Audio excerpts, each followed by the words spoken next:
पति राघव राजा राम, पतित पावन सीताराम। कौसल्या के प्यारे राम, दशरथ राज दुलारे राम। जय रघुनंदन जय सिया राम, मारुति नंदन जय हनुमान। जय श्री सीताराम। दोस्तों, मैं सरिता उपाध्याय सरिता ज्ञान गंगा में आप सभी का स्वागत करती हूँ।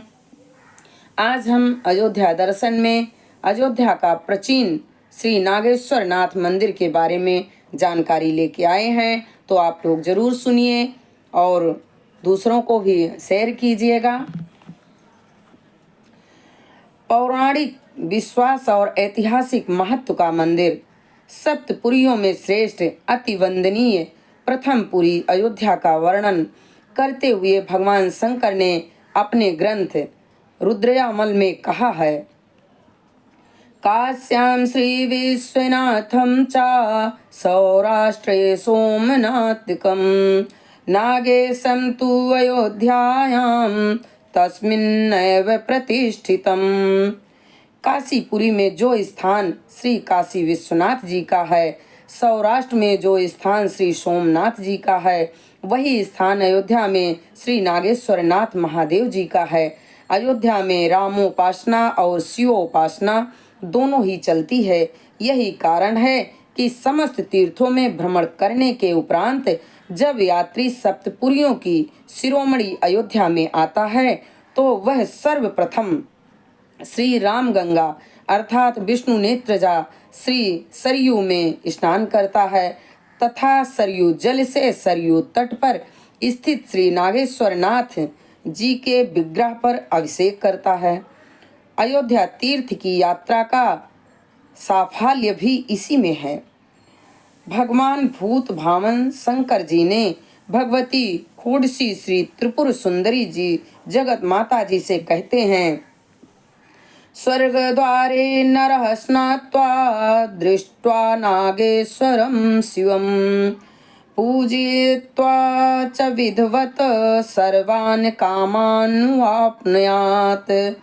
यही कारण है कि भगवान श्री राम की जन्म स्थली में पदार्पण करने के पश्चात आस्तिक जन सर्वप्रथम सरयू स्नान के उपरांत श्री नागेश्वर नाथ के विग्रह का दर्शन करने के पश्चात ही श्री हनुमान जी के हनुमानगढ़ी मंदिर या और भी गुरु स्थानों के मंदिरों में जाते हैं। पौराणिक कथानक के अनुसार भगवान श्री राम ने अपने समस्त साम्राज्य को 8 भागों में बांटकर अपने पुत्रों लव तथा कुश के अतिरिक्त अन्य तीनों बंधुओं के 6 पुत्रों को क्रमशः सुबाहु और अंगद, पुष्कर और मणिभद्र तथा नील एवं भद्रसेन में बराबर बराबर वितरित कर दिया। अंत में अयोध्या के राज्य की रक्षा का भार हनुमान जी को देकर साकेत धाम को प्रस्थान कर गए। इस प्रकार महाराज लव को लाहौर की राजधानी मिली तथा कुश को कौशाम्बी का राज्य प्राप्त हुआ। कालांतर में श्री कुश जी ने अयोध्यापुरी की अधिष्ठात्री की प्रेरणा से निश्चय किया कि अपनी मातृभूमि अयोध्या दर्शन वंदन करना चाहिए। इसी विचार से वे अयोध्या आए तथा स्वर्ग द्वार तीर्थ में स्नान वंदन करने लगे। इसी बीच उनके हाथ का कंगन, जो कि महर्षि अगस्त के द्वारा महाराज राम को दिया गया था और उन्होंने उसे कुश को दे दिया था, सरयू जल में गिर गया। युक्त कंगन नाग कन्या कुमुदनी को प्राप्त हो गया। बहुत ढूंढने पर भी जब महाराज कुश को कंगन नहीं प्राप्त हुआ, तो उन्होंने यह विचार किया कि इस तीर्थ के निकट रहने वाला नागराज, जिसका नाम कुमुद है, उसी ने वह कंगन छिपाया होगा। अतः उन्होंने उस नाग को मार डालने के लिए प्रत्यंचा पर सरसंधान किया।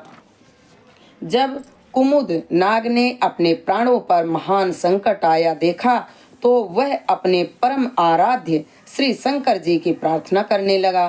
शंकर जी कुमुद की प्रार्थना से बहुत प्रसन्न होकर वहां आए तथा महाराज कुश से क्रोध शांत करने के लिए कहा और नागराज कुमुद को अभय प्रदान किया। नागराज के रक्षार्थ भगवान शंकर के आगमन के कारण महाराज कुश ने भगवान शंकर की पूजा अर्चना करके उनकी वहीं पर स्थापना की तथा उस विग्रह का नाम नागेश्वर नाथ पड़ा। नागेश्वर मीमांसा में वर्णित है।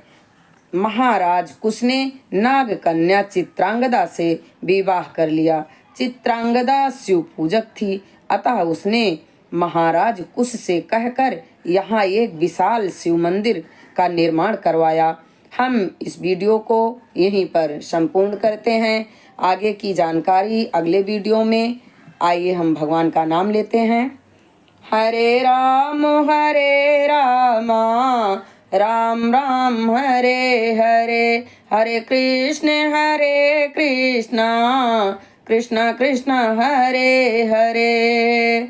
सियावर रामचंद्र की जय, पवन सुत हनुमान की जय, अयोध्या धाम की जय, सरयू मैया की जय, सत्य सनातन धर्म की जय, गौ माता की जय।